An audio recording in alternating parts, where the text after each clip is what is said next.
Hello, good morning, good evening, good day, good afternoon, and aloha. Welcome back to another episode of the Unidentified Celebrity Review. God, there's a lot of stuff going on. A lot of stuff going on. We're going to get into most of it tomorrow, so join us here tomorrow at the exact same time. We're going to go into all these new proposals and ideas that are being thrown across the NDA by Representative Gallagher and Gallegos. So we'll break it down tomorrow. There's a lot that's going to go into it. But tonight, our review of Skinwalker Ranch, episode 9. Really excited to talk about this one with the crew. So without further ado, let's bring everybody in. UFO Jane, Rather Be Squidding, Jazz Sean, Christina Gomez. Guys, how are we doing? How was the 4th of July weekend? I know Jazz is kicking off his vacation right now, but Jane, how was the weekend for you? Oh man, it was good. What did I even do this weekend? We have family in town, so it's been awesome. It's been just like nonstop, family. So yeah, I have a lot to catch up on, basically, for tomorrow's show in a nutshell. Rather, how was your 4th of July weekend? Yeah, it was great. I need to catch up some of the UFO news. I was out camping in the Olympic Peninsula. It's a beautiful area out there. Did you see any Bigfoots? I saw some Bigfoot miniatures. They sell a lot of those things at the gift shops out there, but no real ones. A Bigfoot miniature. That's hilarious. Christina Gomez, how are you? Good to have you here.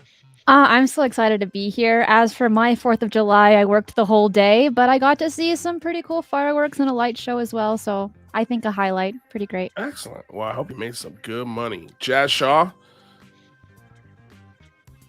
Oh, you're muted, Jazz. Oh. Sorry, I was trying to cut out the background there. Same as Christina, I had to work the whole time, but it was great. We had a lot of family stuff going on that I didn't get to participate in except virtually because I was working, but it was a lot of fun. Today was the last day before the beginning of my vacation, and I wound up doing a whole bunch of work and then doing a whole bunch of stuff for Skinwalker Ranch for tonight. But you know what? I'm ready to rock and roll now, and I'm ready for some time off. So I hope I can share with you guys, even if it's only in private. We're going to be going up to one of the most beautiful places in the world where there's like no ambient light pollution. It's just darkness, and you can actually watch the galaxy above you. And if there's any UFOs, I'm going to have my camera. We'll see what happens. You see there? Jazz Shaw is romantic.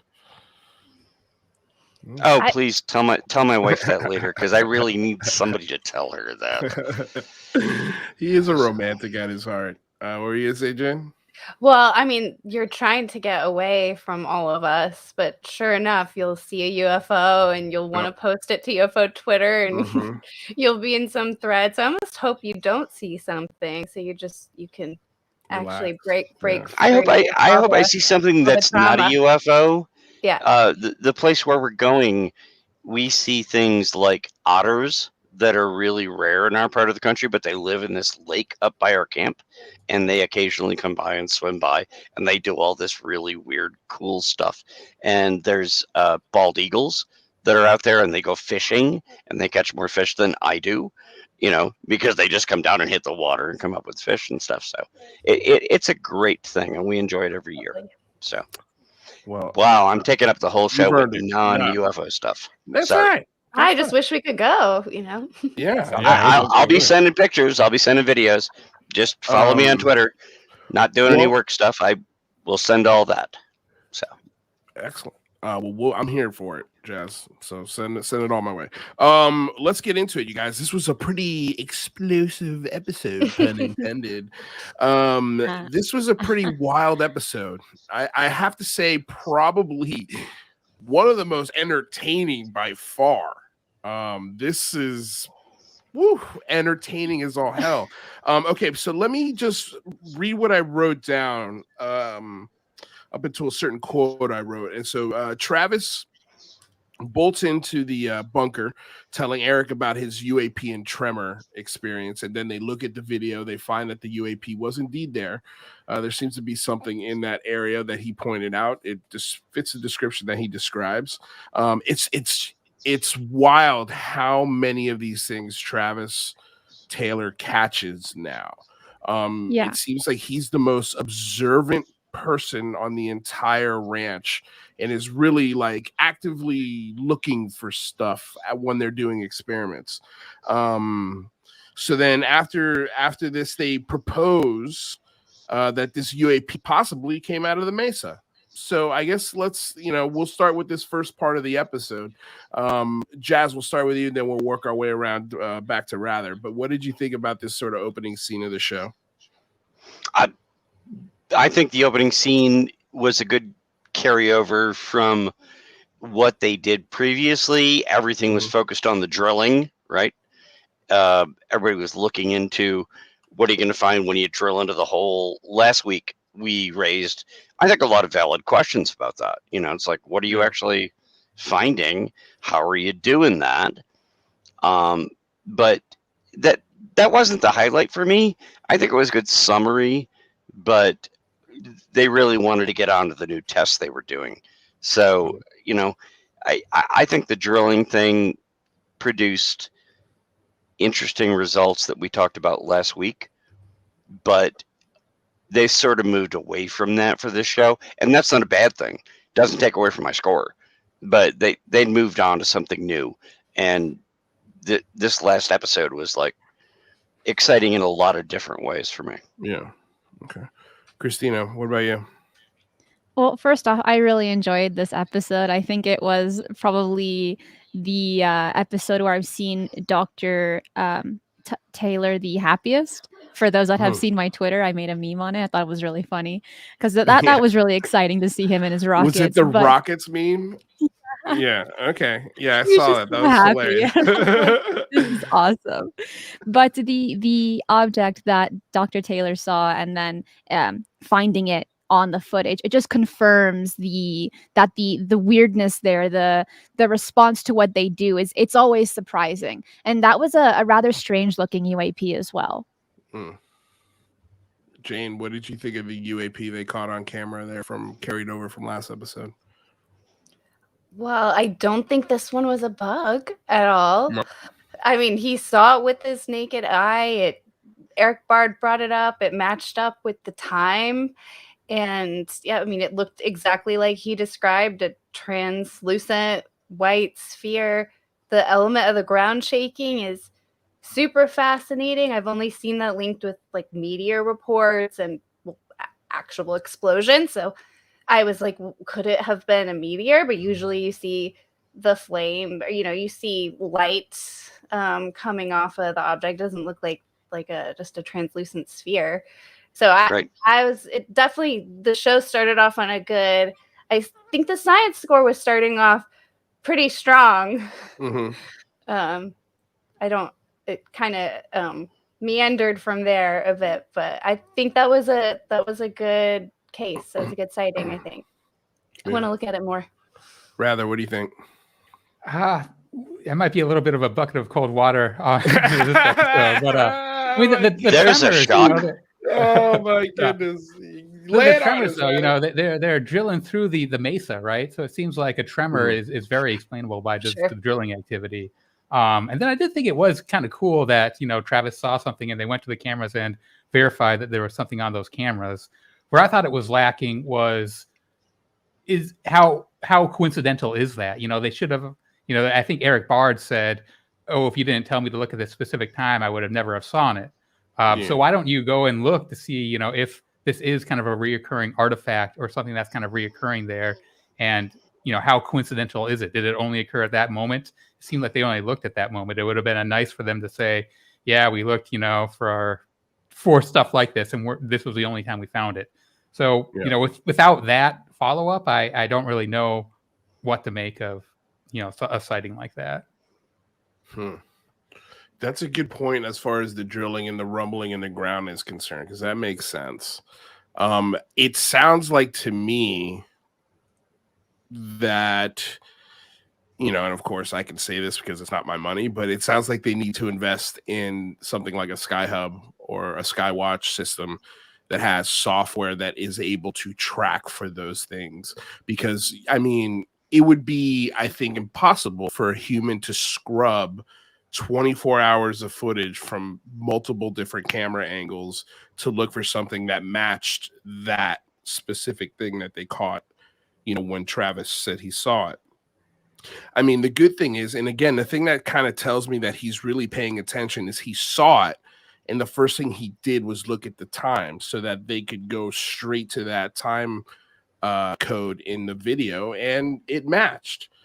So I mean, for me, that's a pretty great start. I really did enjoy that part, and I was like, hey, I'm curious to know if there may be any other camera angles that they might have caught it from. That would have been cool. Or if somebody on the ground had caught it. But like he said, it moves so quick, so I can understand if maybe those systems didn't get it.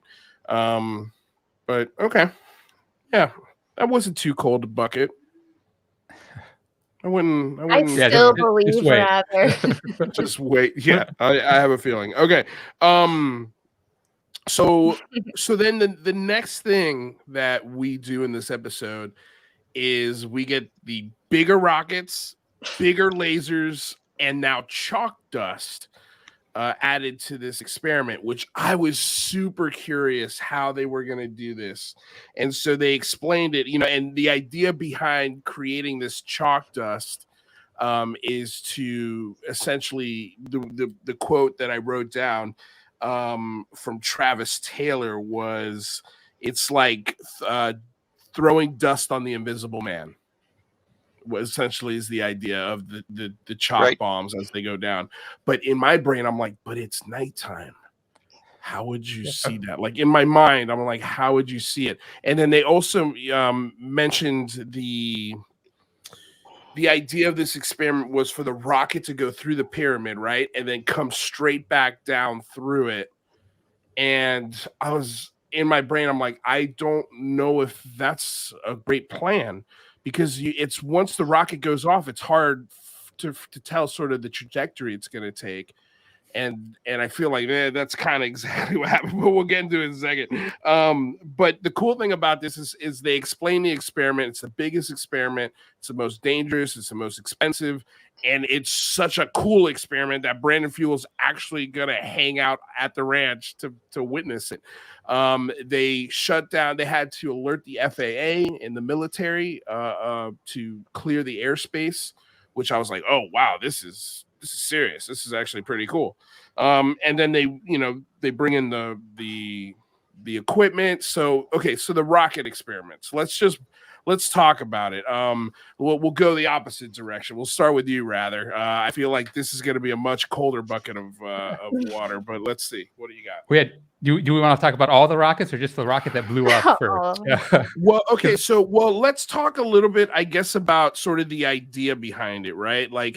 And I really started thinking about this because I think one of our biggest complaints a lot for this season is we don't know what the experiment is. Like, what is the hypothesis that they're putting on the table? And I don't know if it was a light bulb kind of moment, but I eventually just said to myself, you know what? I feel like these experiments specifically don't have that. They do not have that. I think the point of the experiments is to simply just get a reaction and try and record whatever reaction they interpret as a reaction, right? So poking the hornet's nest. That's the experiment, because I think it feels like they're taking the route of, we have no idea what the hell this is, so let's just try to poke the hornet's nest and record what happens, and then maybe we can convince people to really invest in this and look at it in a different kind of way. And I feel like that's the experiment, poking the hornet's nest. Maybe I'm just dumb. It took me a real long time to sort of figure out what the experiment was, because we look at all these different experiments and we're thinking, why don't they have, a hypothesis? Why don't they have an idea, like a goal for these experiments, right? And then I was just like, oh, maybe it's just simply poking the hornet's nest and seeing what kind of poke gets the best response, and then maybe repeating that. But we haven't seemed to find, lasers is something that we've repeated, right? Except now we've upped the wattage of the lasers, which I wrote down. I think it was 200 watt lasers and a 15-foot tall rocket with a 12 diameter encasing. And then we had a 12-foot rocket. And they said they also had other rockets, but I don't think they launched them, or if they did, they didn't. It might have hit the cutting room floor. And then they converged this pyramid of lasers at 3,000 feet. So I mean, it doesn't matter at this point. This is the whole episode, so we can really talk about whatever part you guys want. But I mean, these are some of the things that I kind of picked up on as I was watching this. But go ahead. I mean, the lasers kind of seemed cool, like they looked cool. I don't really know what point they served necessarily, other than looking cool. I guess they were broadcasting the 1.6 gigahertz signal through one of the lasers, which I guess is kind of interesting. I guess another way to poke the hornet's nest. And I did think that the chalk was a potential cool thing to add. I guess you have a good point about, you wouldn't really be able to see anything, but I guess they did have that other laser that was at the helipad that would maybe presumably be able to illuminate it and see something there. But of course, all that stuff blew up. Yeah, well. And then they blamed the ranch. I love how you had that, but of course, all their stuff blew up. The first rocket blew up, and you know what was funny is I went and looked up like rocket building and sort of the different levels of model rockets, I guess, and one expert who does this a lot says if your rocketry is not littered with failures, you're not doing it right. Like you have to really try and push things to the limit. So at first I was kind of like with you, I was like, Jesus Christ, how did this thing blow up? Like, really? But after watching sort of the pitfalls of trying to do, especially a rocket that big, I can see how things can go wrong. And thankfully they also had 1,000-foot, perimeter. Nobody got hurt. So that was really smart. I thought, it was unfortunate because they hyped it up so much. Even Brandon hit the button. We're all like, oh my God, this rocket is huge. They got the lasers. What's going to happen? And the thing just explodes right there on the launch pad, which, I was kind of bummed about. But and like you say, that is a kind of an expected outcome of doing rockets, right? And that's why they were 1,000 feet away. So they kind of expected that this might happen. But then they go on to blame the ranch for the blow up and not say, this is kind of an expected result. We have backups. They immediately go to there's something paranormal going on there. So that got negative science scores for me for kind of jumping to that conclusion. I'm kind of with you on that. But Jane, what did you think? Oh my gosh, I just had so many questions the whole time, and I felt bad for Dragon because I'm like he's probably on high security alert. Dr. Taylor's like, this is the biggest rocket yet, and Dragon's like, that looks like a missile. So it was so funny and amusing in that sense. But on like a more serious note, I kept thinking, it's like, why not send a helicopter up there and like fly around a drone? Why not send some other payloads besides just the chalk?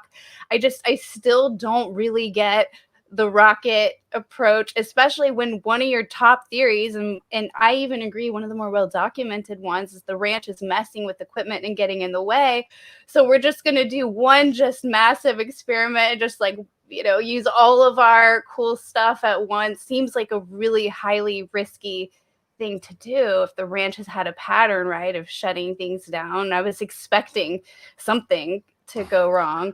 I mean, if anything, I would expect the rocket to just not take off. I wouldn't expect it to completely explode.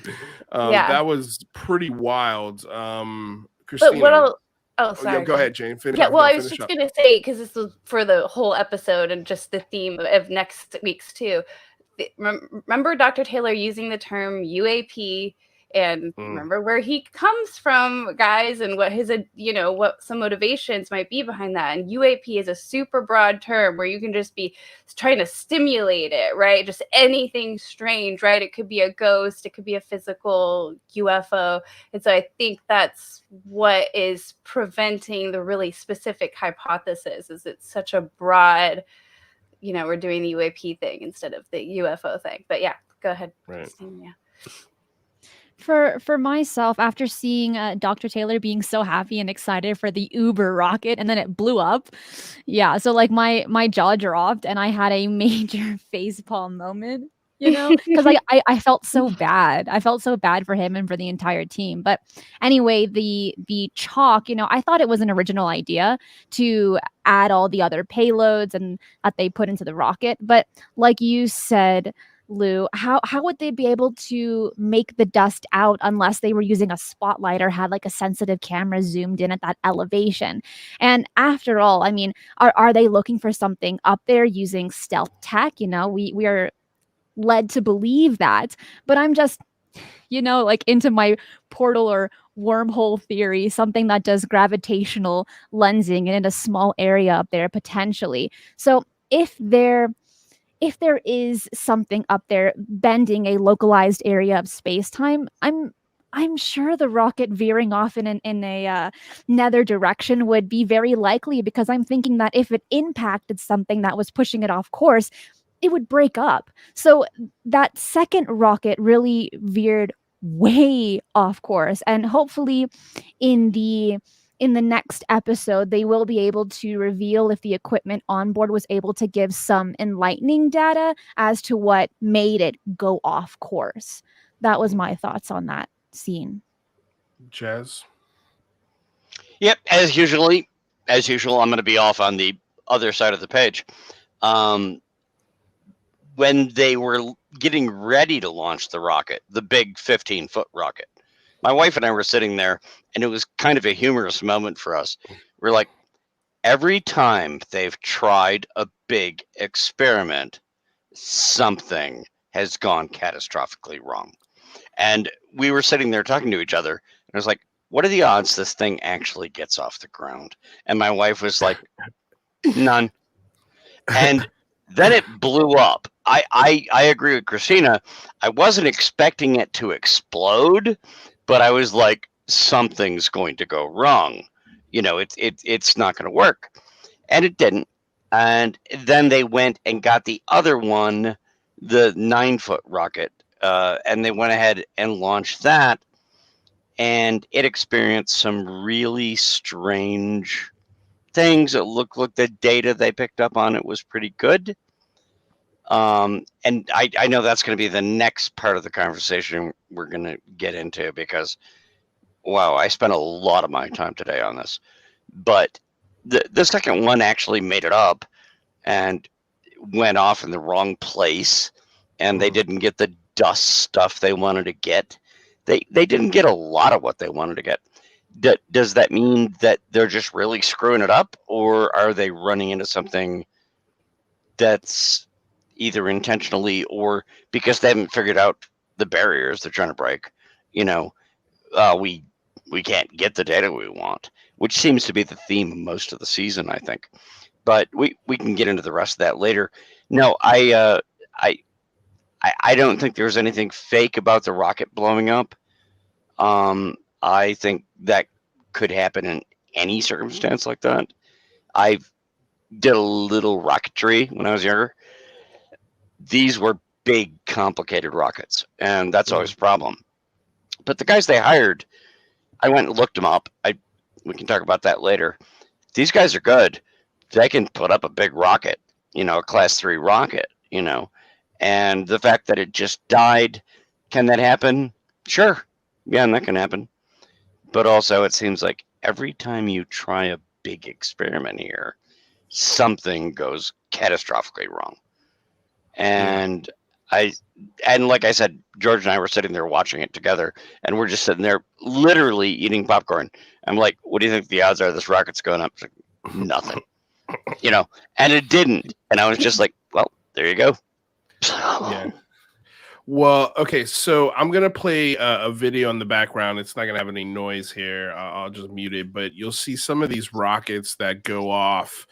I don't think it's that anomalous for rockets to quickly go off course, especially if they're not at all. Like, especially if they're model rockets, and we don't know, because that's a pretty rough terrain to get out to. What if one of the fins were bent?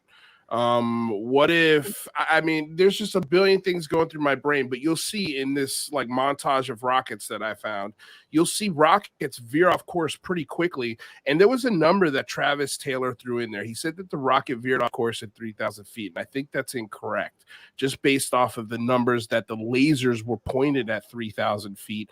And that rocket veered off about a quarter of the way up that pyramid of lasers.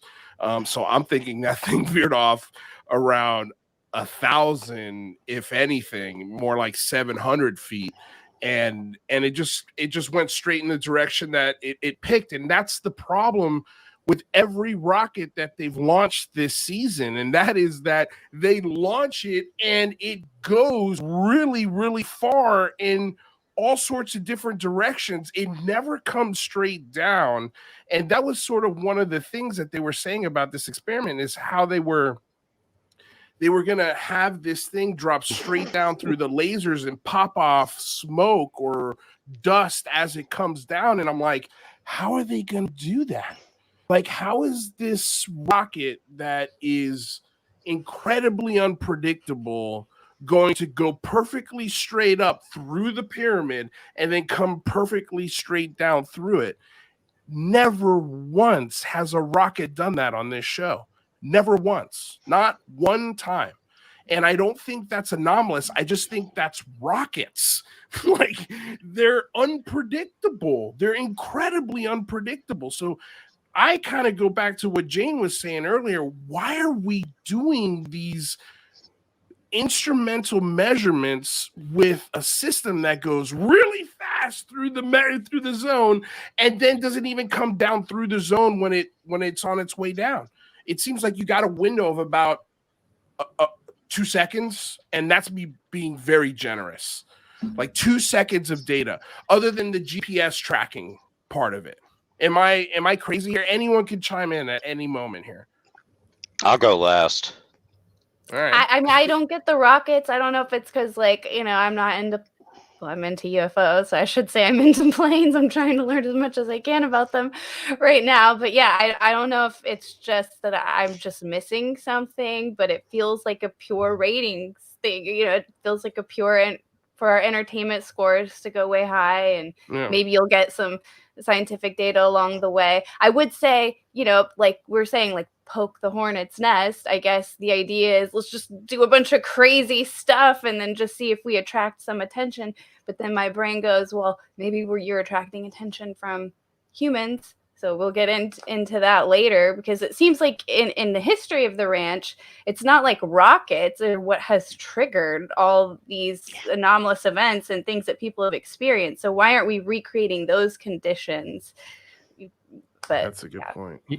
Yeah, and I saw a Twitter thread with Thomas Winterton and Brandon Fugo, who were saying that it was harder to get tethered balloon permits for the airspace reasons than like a permit to launch a rocket. So I'll take them at their word for that, which is why they maybe don't do a tethered balloon. But yeah, I agree with all of you. You know, why not a drone or something? Can I respond to that just quickly? Yeah. If it takes you 3 years, then it takes you 3 years, but get the damn permits. Like, just get the permits. Yeah. Like, if it takes you 10 years, it takes you 10 years. Fine. Like, but I feel like that's way more valuable for your time, and it's way more bang for your buck. I don't know how much that 15-foot rocket cost, but I can't imagine the data you're getting on those instruments is worth whatever it costs to put those rockets out there. I mean, I don't know. I wish I'd looked up the cost of those things, but I'm imagining it's not very cheap. It even had its own custom, like it said SWR, what was 300. The number? 300, which I don't know what the significance of that was, but Christina, what are your thoughts? I've got to wonder then, seeing that they had the actual makers of the rocket there, why didn't they speak up about the rocket going off course? Or was that clipped out? But the apparatus they were using, the guiding pylon that set the rocket to go up straight, right? That was a sturdy launch point. I thought, at least when I saw it. And as you mentioned, I can remember the unpredictability if there were crosswinds, but surely they would have spoken up, the designers who were there, if it was a normal thing, and they didn't. Yeah. Travis made a big deal about, the wind, saying that there's no wind and that the wind was like the only thing that could veer a rocket off course. And I think he even said, what else could deflect the rocket? And there's no conventional explanation, which really just makes me really question him. To your point, Christina, I would have loved to hear from the rocket makers, to hear about their experiences, because they're, the people who built that rocket. But it seems so plausible that there could be any number of other things that could cause a rocket to veer off course. Maybe the model rocket might start to burn a little bit unevenly on one side versus the other and send it off. Or maybe even the equipment settles and the center of gravity changes and sets it off course. There's so many other things. To just say wind is the only thing that could turn a rocket off track just seems demonstrably false to me. So it really hurts the credibility of the whole operation in my mind for them to come back and say that it must be something paranormal. But I have to say, Dr. Taylor is basically a rocket scientist, right? He has a long history of launching rockets. So I don't see why he would want to hurt his credibility. It's bizarre to me. Like he does have, higher credentials than me, of course. He's, has all these PhDs. He's literally a rocket science. But what he's saying just doesn't really pass the smell test to me. So, yeah, I mean, I'm a little bit at a loss. Jazz, you had some fun. I've been waiting because I wanted everybody to get all their stuff out. I spent a lot of my time today on this. Yeah. First of all, those rockets were being launched. You showed a video clip of a bunch of people that were basically out at a pumpkin launching festival. Okay, the guys that were doing this. Oh no, they do this for a living. Yeah. Okay, the rockets that they're launching, they don't get paid if they don't work. They've been in it for a while. I checked their background out. They know what they're doing. Okay, and there are different classes of rockets when you deal with the FAA in particular, and they were launching Class 2 and Class 3 rockets. Those are massively complex, big rockets. That's not the stuff that any of us have ever gone and just, let's, stuff this thing that looks like a battery in the bottom and light it and see what happens, right? Yeah. It's none of that. So that's what was going on. And they have a very proven track record of being able to get rockets up with payloads. It doesn't matter what the payload is. You're the one paying for the payload. They'll put whatever in there, balance the load, get it to go up there. And the idea that everybody's sitting there going, well, they just screwed it up. Well, yeah, mistakes happen sometimes, right? But every time this crew tries to get a big project together, something goes wrong. Something went wrong here. Fine, let's say something went wrong. But I'm hearing on this panel a lot of discussion like, well, that never would have worked anyway because that's too complicated. You couldn't do that. That's a really complicated. No, they do that all the time. And it's not so much that it's complicated, Jazz. For me, it's like it seems like the juice isn't worth the squeeze on the experiment because it's so fast. Because it's so fast, the measurements are so fast. Like it's the window to get the measurements. Rocket. I understand it's a rocket. I made a list of things that we could have followed up on, like the cost to hire somebody out that had failed equipment on past episodes and redo that experiment, right? Like we could revisit the cows, the Thomas Wolf, and talk to the doctor, about the fainting episode he had on the ranch. They could continue digging. They could bring CE5. They could do a CE5 situation trying to get a UFO to come or something.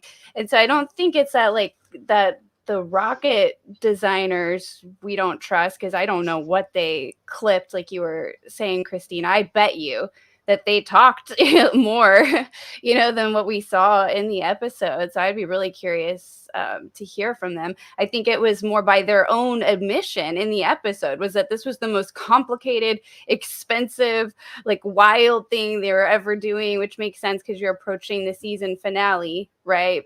But it felt like a lot of eggs in one basket, right? And since we already know, since one of the theories is that the ranch is getting in the way of experiments, it seems like you might want to do, I don't know, like more single one by one experiments and not risk a lot of your equipment or payloads or whatever. So that I think that's I know nothing about rocketry, and I would defer completely to Jazz on all of that. But I'm not a rocketry expert. Yeah. I did do rocketry when I was younger, but nothing at that level. But I will just say I went and talked to some of the people involved today, and I think there's a lot of assumptions being made here that are not really being fair to the people who were hired to do this. They're not going to show up and build something that's just going to blow up. But they didn't design the experiment, right? We're talking about there's the that didn't happen in the course of the show. An order was placed. They wanted A, B, C, D, E, F, G put in, and they hired somebody with a really good track record, and they do have a good track record. And if we get down to the point I wanted to talk about the no-fly zone, you'll find out these guys have a really good track record with the FAA. They put a lot of rockets up. I'm not questioning. And they don't just go blowing up all the time and flying off in random directions. No, it's not impossible, but mistakes can be made. There can just be mechanical errors. These weren't a bunch of chumps like in the film that Lou played. These weren't people at a pumpkin demolishing thing. Okay, well, these guys are pros. Wait a second, Jazz. The video I played was produced by KQED, which is a pretty respectable production company, and they also launched a rocket 120,000 feet into space. Like that's what they were covering in this video. I was just showing the sort of not the amateur versions, but the guys who take this very seriously, and they do rockets for not only a hobby, but just some of them do it for a living. And that's what the video, we didn't have any audio. It's just visual. I was just showing the visuals to see, look, even when these guys are really good, the trajectory of these rockets sometimes is unpredictable. I'm not questioning whether or not these guys are good at putting payloads in rockets, or their rockets are inferior, or they're not good enough, or whatever was ordered wasn't put to spec. Like that's got nothing to do with it. I'm questioning, why are we using rockets to get important data on something we're trying to measure? Because the window of rockets are fast. That's the whole MO of a rocket, is speed. And so you send this thing with instruments through this area in the sky, and you're not getting the measurements on the way down because the rockets are veering all over the place. They're going everywhere because that's what these types of rockets do. Sometimes they land a mile away from where you launched it, or half a mile or a quarter mile, like that. And like, that's cool, fine, awesome. And if those are the experiments you want to run, awesome, great. But when I, as the viewer, watch it and I go, okay, what data did we get from these rockets? How does this help figure out what we're dealing with or looking at? And I understand that Travis Taylor's a rocket scientist, and why would he do this to sort of, ruin his reputation? I don't think he's trying to ruin his reputation. I think he's got an idea. I loved when the first rocket exploded. First thing he did was like, all right, let's just get our stuff together. Let's regroup. We've got 2 more rockets. We still got a window of time. We can still do something. And to me, that was like, oh, cool. Like, that's like his scientific adventurer side of Travis Taylor. So I loved that part. And I don't think that, because he's not making the rockets, even though he's a rocket scientist, I think he would agree if we sat down here, if he was here and we said, hey, isn't it possible to just maybe these rockets, as great as they were built, it's possible for them to veer very quickly within the launch but still go straight in the sky. It's not like it's crashed or anything. One exploded, but that happens, and I'm okay with that. Does that make sense, Jazz? Am I making sense? Like, I've got no issues with the rocket builders. I know they're pros. I think we're kind of saying a lot of the same things. Yeah. But heading maybe in a different direction. Okay. If you hired me to come and hire and fire a rocket, give me a couple of weeks and a little bit of cash, I can probably do it. But I'm not going to be like those guys. No, okay. They're can they make a mistake? Sure. Can they do everything right and have something go wrong during the launch? Absolutely. Yeah. Of course that could happen, right? We all know that. But then we look at just the timing, and I guess part of this comes back to what I was talking to Brandon about today. It's like these guys had that set up for a long time in advance. You don't get to see all that in the show. There was a lot of planning behind that. I mean, there was a lot. Sets of eyes. Like they had it could still go wrong. Yeah, it could still go wrong. Absolutely. And then they turned around and they fired another one. Yeah. That went on. That wasn't a class 3. That was a class 2. Mm-hmm. And it went up and it fired correctly. And then it suddenly veered in midair. And I was listening earlier to you guys going, well, maybe they just bent one of the fins.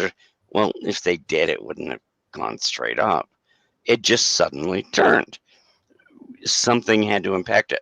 Could be wind, but they didn't record any wind. A lot of stuff like that.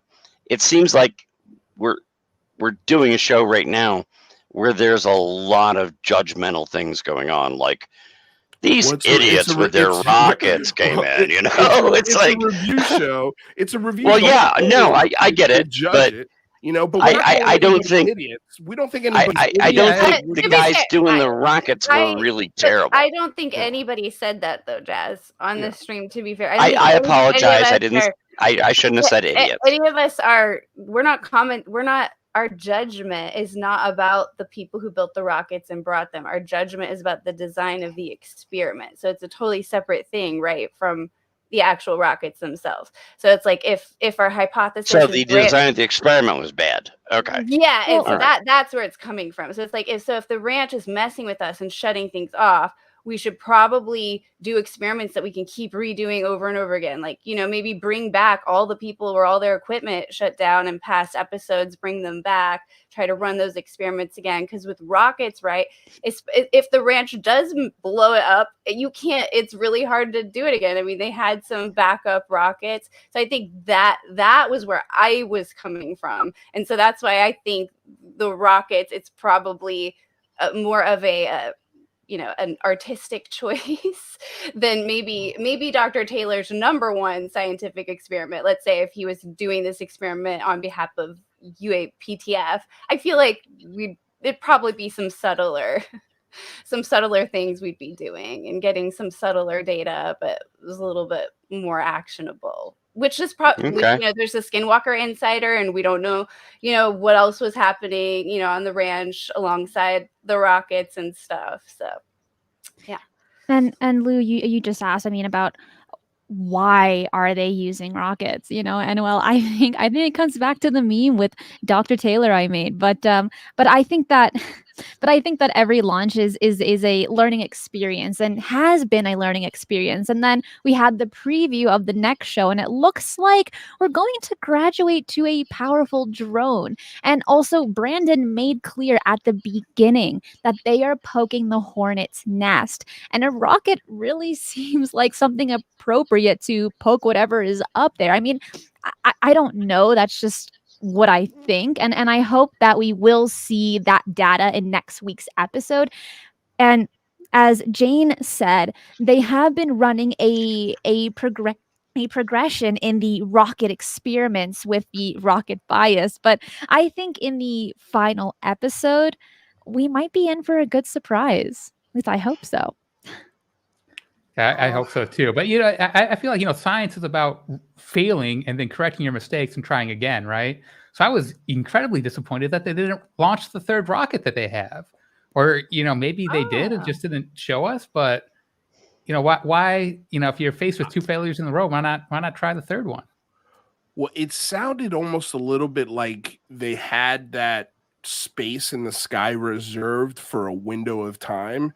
And they never said it, but it felt like there was a rush to get the second rocket off within that window of time where they had the airspace clear and they had the clearance to launch the rocket.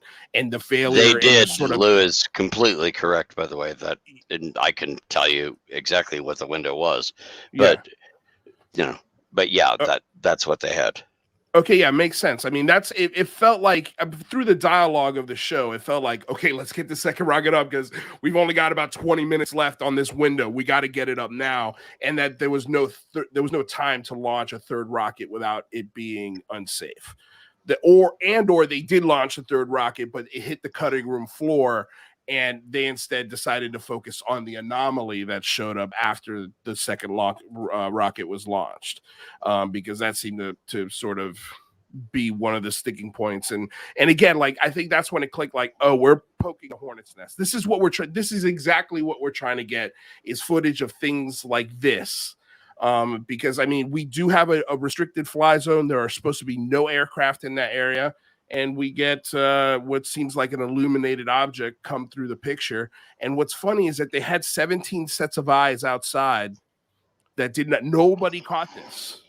It was only Eric Bard that was in the command center after he replayed it, saw it, and sort of expressed, hey, look at what I caught. So let's get to that. I mean, we could stick on this rocket experiment, sort of the science versus, the execution of it, and we're all gonna have different opinions on it. Can we stick on one more point about that? Yeah, please throw it in there. Go for it. When it comes to the rocket launch, and you made a reference to that, they had a professional team that came in to set it up, and one of the things that I saw that launched me onto a series of questions today that I went and started researching in advance was Brandon came on and said, oh, we have a no-fly zone limit. And a lot of people picked up on that. How did they get a no-fly zone, right? Because that's a government thing, right? How did that happen? I'm assuming it was the guys who built the rockets that got it? The FAA rules say that a Class 3 rocket, which is the first 15-footer, the big one, that they have, cannot be launched anytime without contacting the FAA. Right. A Class 2 rocket, the 9-foot one they had second, cannot be launched after sundown and before sunup without contacting the FAA.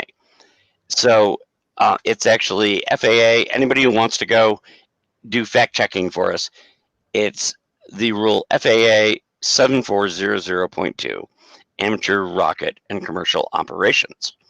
And yeah, I talked to the FAA today, and I talked to Brandon Fugel. Skinwalker Ranch did not have a no-fly zone. Brandon didn't have a no-fly zone.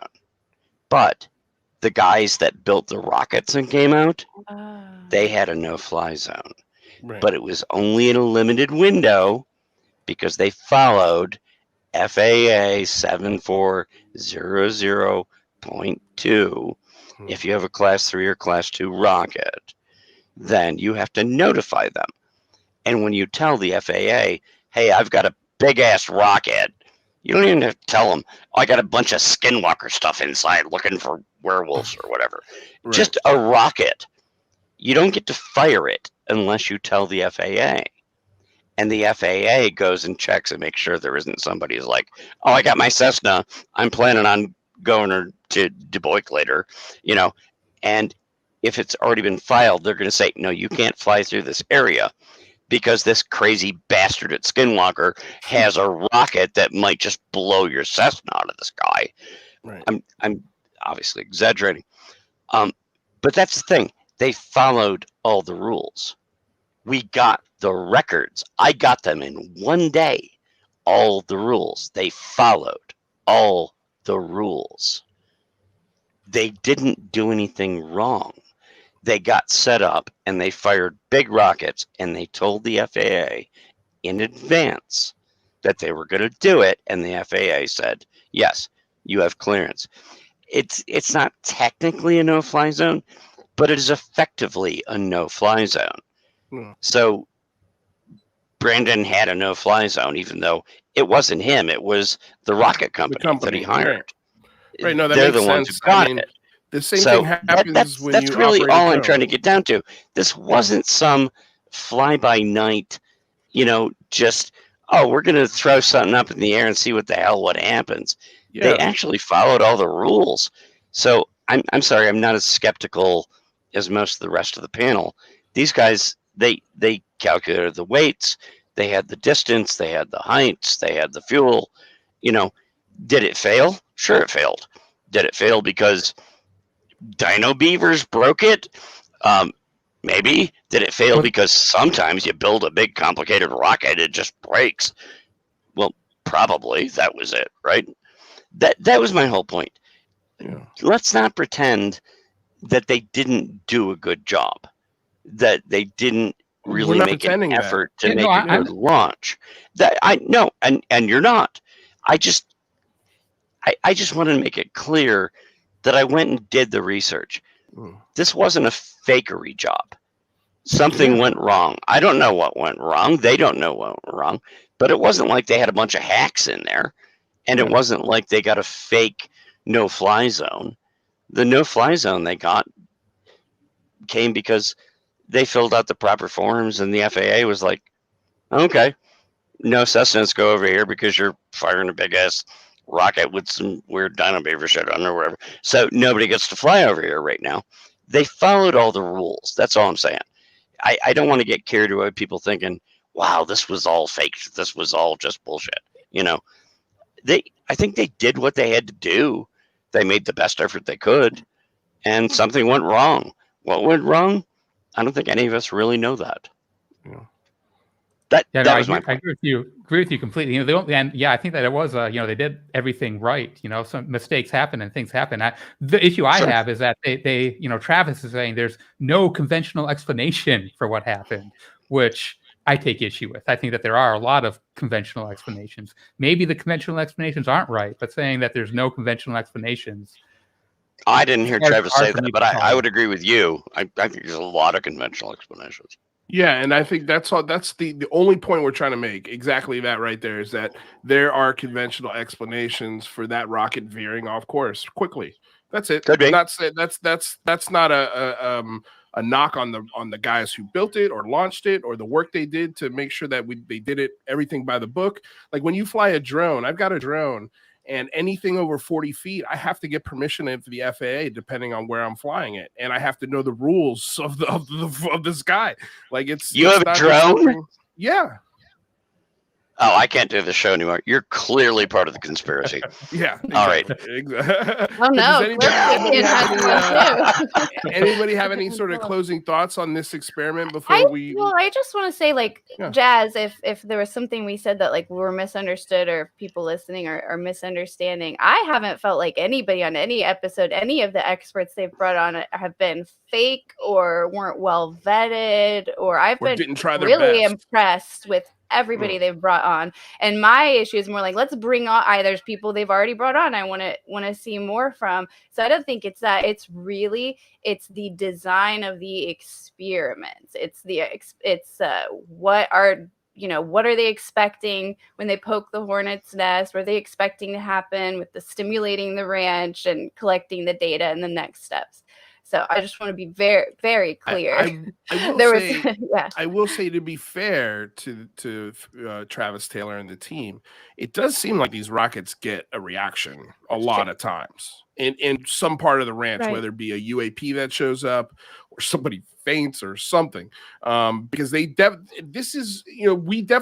asked for repeatable experiments, even though this is not my favorite repeatable experiment that I think could be put on the table. This would be one of the last ones I put on the table, something to repeat. But they're doing it. They're at least trying it. And it does seem like they a couple of hornets come out of the nest when they fire these rockets. And so that to me is interesting. That's repeatable. And I think if we can get some sort of AI attached to the camera systems on the ranch, that could be a very valuable way to collect data on just UAP. We've never had a real way to sort of elicit responses from these things. And maybe Travis Taylor's model rockets, as silly as that sounds, can do that. And it seems like it's working on some level. But now we have to figure out, okay, what are these camera systems picking up? What are they, non-human entities, or are they conventional, or is there something conventional that can explain these things? What are they seeing in the sky? That's what I want to ask. Yeah, no, that's a great question. I mean, what are they seeing, especially in a no-fly zone? I've had a lot of questions about the stuff they've seen in the drilling in the previous episodes. That's really dodgy. Drilling is pretty easy to understand. But they have seen some weird things in the sky. I've seen weird things in the sky. Some of them could have been Chinese lanterns for all I know. I've seen a couple other things that were absolutely UFOs.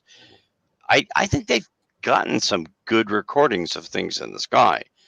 But again, they haven't nailed it down to the point where it's like, oh, absolutely, that's nothing conventional. Oh my God, there's the Greys. They're waving out the window. We don't have anything like that. Yeah. But how much pressure do we want to put on them? Aren't they producing some pretty good videos? This episode in particular, wasn't that a weird looking thing in the sky? Was there an immediate reaction, particularly for Rather, because he doesn't believe in anything? Was there an immediate reaction like, oh, well, that was a Chinese lantern. That was a drone, Yeah, my immediate reaction was that it might have been like I think of like lighting a piece of paper and it flies up in the air as the heat raises it. I was thinking that potentially there was something got charred off of the rocket, a piece of paper or something, and there's a something floating up on the heat of a little fire ball or something like that. Okay. I mean, I think that's plausible. I don't know what that is. I wish we had better cameras and better resolution on that to actually. Well, we all wish that. Yeah. Christina, what are your thoughts? What's running through your head right now? I think throughout this season and all the previous seasons, mainly this season, for the most part, they're saying, I don't know what it is. I don't know what's going on. And I feel like having that sense of humility of saying, I don't know versus, oh, I obviously know what it is. I think it adds a different level to this type of TV show that we simply do not have the answers. For the most part, we don't really understand what's going on at Skinwalker Ranch. We can assume, we can run test after test after test, but we don't understand. We're very much like children. We're very much like children, just trying to understand, trying to fill our curiosity with answers. So for myself, the fact that they don't know, I find that a little bit more refreshing than them saying, oh, it's obviously this, oh, it's obviously that. And those are my thoughts on this episode and the entire season. Yeah, they don't say it's obviously this or obviously that, which I appreciate it, but they definitely kind of hint toward it. And I don't know if that's sort of the entertainment aspect of it coming down. Because like they said in this episode, and I don't remember this ever being talked about when this episode aired a few weeks back. And I think it was episode 2 where they dropped the bottles out of the helicopter. Right. And they described in this episode that one of those bottles bounced off of something. And they never said that in the initial episode. So I'm wondering is that something that, after doing the data dive and looking at it and seeing it from a different angle, especially, I wonder if you could rotate that data so we could see it like hit and bounce, is there any motion where it comes up at any time? Like there's so many questions I had about that. And I don't know am I wrong? Did they ever mention that in episode 2? I think it was episode 2 that they did that experiment. Do you guys ever remember that talking about? I don't remember something bouncing off of anything? They talked about it being deflected against something, but deflected, yeah. Yeah, okay. I think bounce is a stronger term that they use this episode. Yeah, I don't remember. And again, I could be wrong. I mean, we could go back and take a look I think at it. But this week's is a better example because the initial description that was given on the show here, the second rocket went up and then it turned. Yeah. And everybody's like, wow, there was no wind. The smoke isn't turning. Why did that turn? And I guess you can sit there and go, well, maybe one of the fins was bent. But why didn't that affect it as soon as it took off from the platform, right? Yeah. So I think there's a lot of scientific questions they leave out there hanging that everybody can sit there and go, I don't know. Yeah. I don't think we are seeing them leaning towards an anomalous mystery out for wanting to play that angle for the TV show. They are excited and curious in many of these episodes. And I mean, if I was there with them, and I'm only 5 feet tall, like 5'0", but I would be bouncing around looking for the portals with a big grin, and I wouldn't need any encouragement from the film crew. But overall, they are dedicated to what they're doing, and there is real passion there, and it shows. True. Yeah, I don't deny the passion or the wanting, especially when it comes to the experiments, wanting to try and do your best and try to make sure the experiment is successful. Like I believe the intentions of everything that's done on the show is in the right place, especially considering like all of us would have killed for Bob Bigelow to open up the ranch and let a TV production company come on the ranch and film stuff.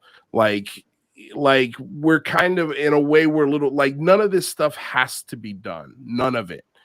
This show doesn't need to be produced. I don't think I don't know, because but I don't think there's a huge financial gain in having a TV production company out there. I don't think it's paying any bills for Brandon Fugel. Let's just put it that way.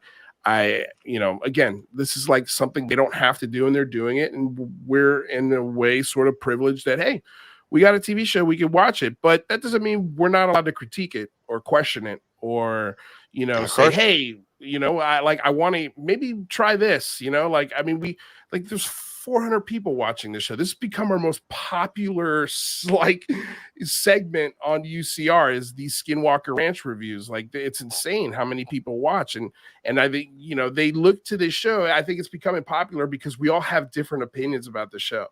We all seem to love it from an entertainment aspect. There's no doubt about that. Like, this episode was insanely entertaining. When that rocket blew up, I was like, holy shit. Like, whoa, that was awesome. I was like, that was awesome. Like, exploding, or if it went up in the air, both of those results, I think I would have been like, yes, this is cool. No doubt about that. And I can't, I'm not a scientist. I don't do experiments in labs. But from what I remember learning about science, I like watching this show. I don't know if if we put this in front of a bunch of PhDs, scientific experts, I don't know if they'd walk out of the show going, that's the most scientific show I've ever seen in my life. Like, they do the scientific method perfectly to a T.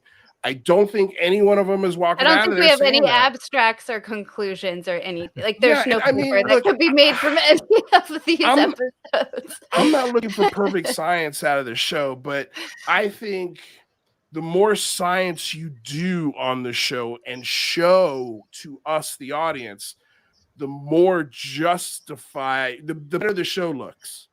It makes the show better. I'll one up you. If you really think there are portals, design an experiment to prove the portals. Haven't seen it yet. And the light at the end that shows up around the rocket, that's an interesting theory. Rather, I was a little confused. It's hard on the playback on my Spectrum app because, as you guys know, it starts over the show for me.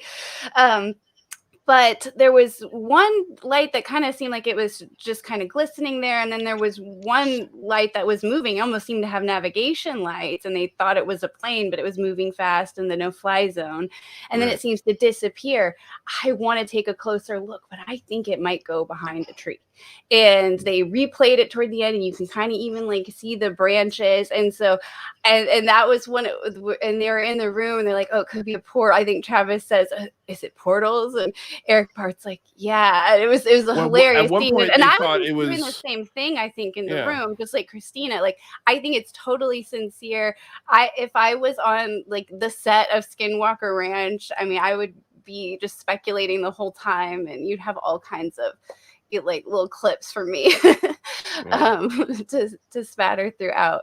But yeah, I wasn't too impressed with the light at the end. That looked something like conventional, but I think the object in the beginning was a little more interesting, the translucent light where there wasn't anything in the frames before or after, so it had to have been going very fast.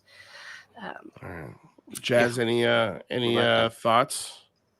No, we got to get to the scores. I'm kind of getting the hook off the screen. You're getting the call from the bullpen. All right, let's do it. Yeah, Jazz Shaw, what are your scores for this episode 9? I had to change it at the last minute after going through the show just to listen to everybody else. It was going to be a little bit lower, but I'm going to go with a 9 for entertainment and an 8 for science. Okay, all right. Christina Gomez, what are you thinking? Well, I have to say this before I give my scores, and that is, look, I would definitely recommend people to check out their new website. I mean, there's so much going on there and in development on the site, and the Q&A session with the team, and then the team get on the live chats on the, live stream of several cameras watching areas of the ranch. So it really gives you a great perspective that doesn't get illustrated on the show. And I think the best part is that they are taking questions and they're interacting with the growing group of people who are watching the scenes. So I am so grateful that they have it open to the public, having the insider membership. But as for the scores, my science score is going to be an 8, and the entertainment is also going to be an 8. I'm going to double down on what you're saying there. This team is one of the most accessible group of people that I've dealt with in the UFO community or the UAP community, the paranormal community, whatever you want to call it. Brandon Fugel, I could call him right now. He'd pick up the phone and answer any question I want. He challenged Rather the last time he was on the show. He's like, I thought you were the tough one. Rather, what tough questions do you have? So, we're going to try and get him on after the season finale, have a little round table and ask him all the tough questions after this season. And he welcomes that. He encourages that. And he means it, and we hold his feet to the fire, and I think that's why people love the shows, because we're not holding back on our opinions. Everybody's giving their real thoughts, and so yeah, so I'll just, like I said, I'll just double down on what you're saying. But Jane, what do you think? Scores? Oh, highly, highly entertaining. I'm going to bring it to a 9, and I think science score. I think that UFO in the beginning was interesting. I think we just had an exploded rocket. So I'm gonna say 5. But I like the effort and I like the passion. Yeah. Rather, what do you got? I didn't find it as entertaining as I think all of you did. I think there was a lot of, we've seen these experiments before, the rockets and the lasers, and there wasn't really anything new there. I'll give it a 6 because the explosion and the reactions were pretty engaging, pretty cool, pretty fun to see them all rushing over there and putting out the fire, metaphorically. So yeah, 6 for entertainment. Science, I don't think that they're being fraudulent. I think they all are genuine, but I think that they really want to believe, and they're kind of pushing their belief over the scientific method. Saying that there's no conventional explanation for the rocket going off course really kills the science aspect for me. I'm going to have to go for a 1. I didn't really see much science here at all. Yeah, I'm. That's hey, that's Rather. He's gonna give his real opinion. I will say from an entertainment aspect, I kind of see what you're saying in that we've seen this before, but man, these rockets were really big. And lasers were really big, so like for me, it's almost like a monster truck show, like Sunday, the bigger the better. So I thought the reactions from Brandon were cool. The reactions from the Dragon were amazing. The whole exploding rocket. I'm going to go 9 on entertainment. I don't want to give it a perfect score, but it's damn close. This was really entertaining episode. Science, I'm kind of with rather. I think that there are a lot of conventional explanations for everything that happened with the rockets. I think the intentions were all great. I think everything was probably built exactly to spec. Just things go wrong. That's what happens. So yeah, from a science aspect, I think I'm going to go 3. Wasn't too crazy impressed with the science of things. But yeah, that's my score. Jess, I know you got to get out of here, so we're going to let you go. Enjoy the vacation. We'll see you tomorrow for an hour to help us break down the new NDAA news that's happening. And thank you for everything you've added. See you soon. I'll research all that tomorrow because now I have time off to actually do shit I care about. So that'll be cool. All right, Jess. We'll Thanks for everybody joining. Yep. Ciao. Thanks, Jess. So yeah, you guys, I appreciate you guys being here as well and helping us review. But any final thoughts or things that you're working on before we get out of here? Well, quick question: are there 2 more episodes? Is there there's 10 and 11 of Skinwalker Ranch? As far as I know, the next week is the season finale, but maybe they've got an extra sort of season recap for an episode 11. I don't know if it'll be labeled like an episode 11 or just kind of an extra tag onto the season. I don't know. As far as I know, there's only 10 episodes. Why did you ask about an 11th?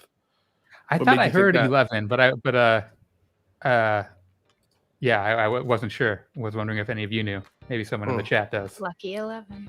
Yeah, I don't know. As far as I know, the next week is the finale. I haven't heard of 11, but once the season's over, if History Channel doesn't have a finale recap, then maybe we could get one here with Brandon, and at the very worst case, we could get the Dragon. Is the Dragon coming on your show tomorrow or tonight, Jane? Oh no, I tricked you. Okay, no, I have it. That's an older episode. Yeah, but I've gotten such good feedback from that interview. So if you didn't know, I talked to Dragon a little while ago, so you can check that out on my channel. Yeah. But we'll do a final season recap on the whole thing. Hopefully we can again bring them in and maybe they can provide us insight like they usually do. When especially on our critiques about certain experiments, they usually will say something. We're like, oh, yeah, we didn't think of that. Okay, all right, we'll back off our stance. Like that does happen, and I love when that happens because we learn more, right? We learn more about the show, we learn more about the people, and that's a good thing.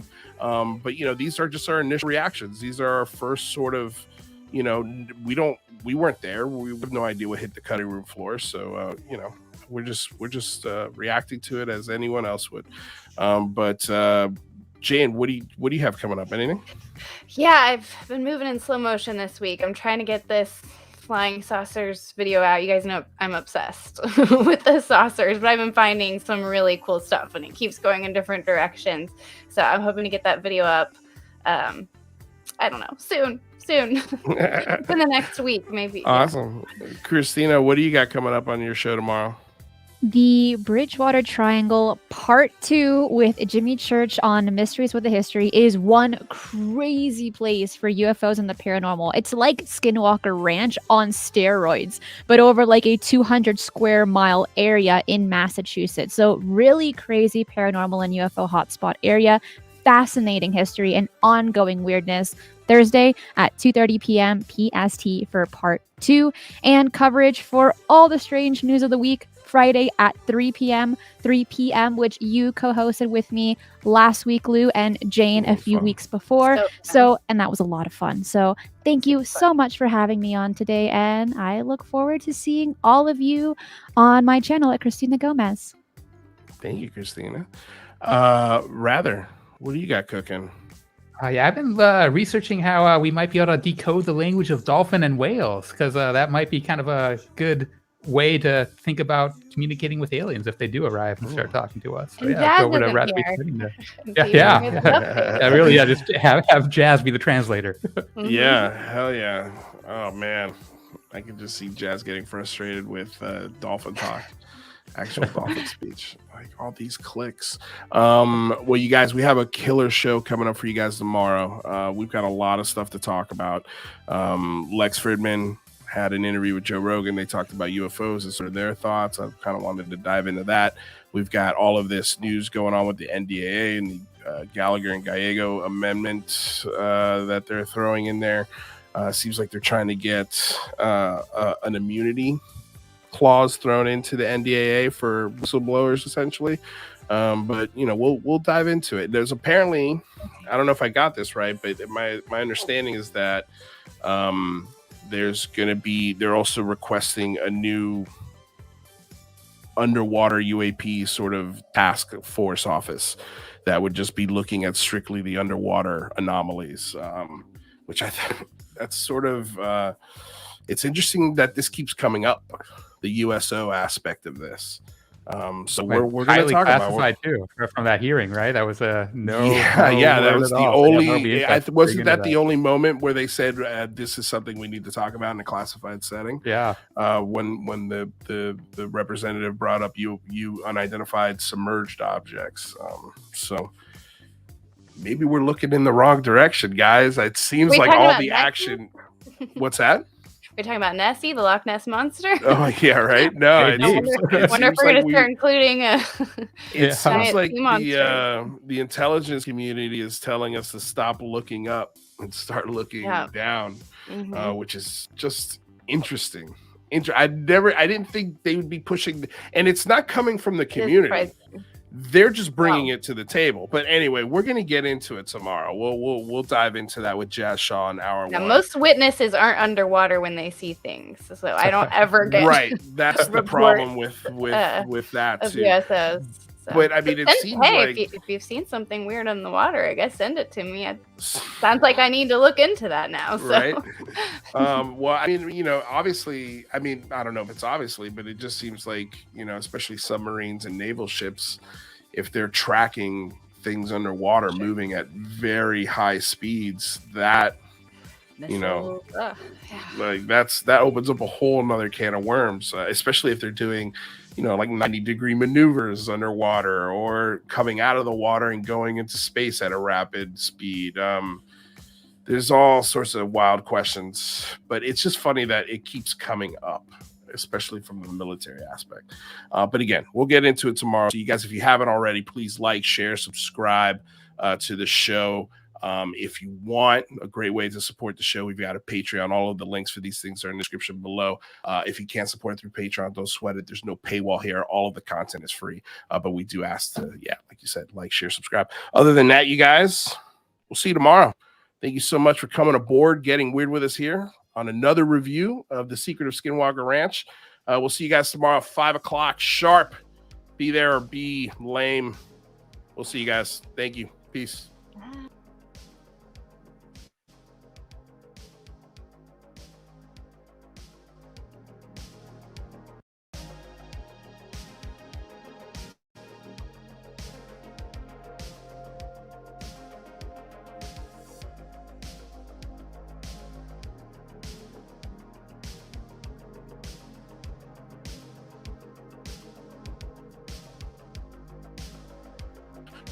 Oh, sorry, guys. I totally missed your super chats. I missed them. I starred them, but I forgot to get to them. Eventide, thank you for the $5 super chat. My guess is that the producers are pushing rockets. Redneck rocketry background. It's possible. This could be a producer thing. I mean, it's for sure. Maybe we get an answer to that when we get one of the guys on the show. But thank you for the donation. And then we've got Gobekli Poppy. Thank you so much for becoming a YouTube member, guys. If you're not a YouTube member, you can become a member. It's a monthly subscription, kind of like Patreon. I think it's $5 a month. I put it at. Gives you like access to special emojis if you're a member for a certain amount of time. So check it out. Thank you so much for becoming a member. Totally appreciate it. We'll add your name to the credits list that we've got right here, as you see. So we'll add your name to that. Austin Gilbert with a $5 donation. Support Bob Lazar right now, who currently sells your PM glow powder on Amazon under United Nuclear. Just found this out for the last episode. Interesting. Yeah, he sells a lot of wild stuff on there. Anyway, you guys, thank you for hanging out. Thank you for the donations. We'll see you tomorrow. Peace.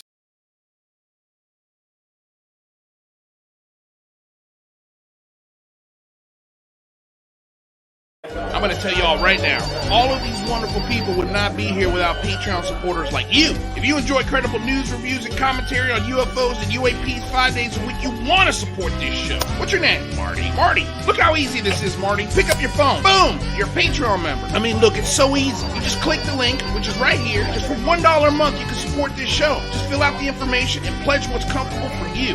It could be $1, $5, $10, or who knows. Just support.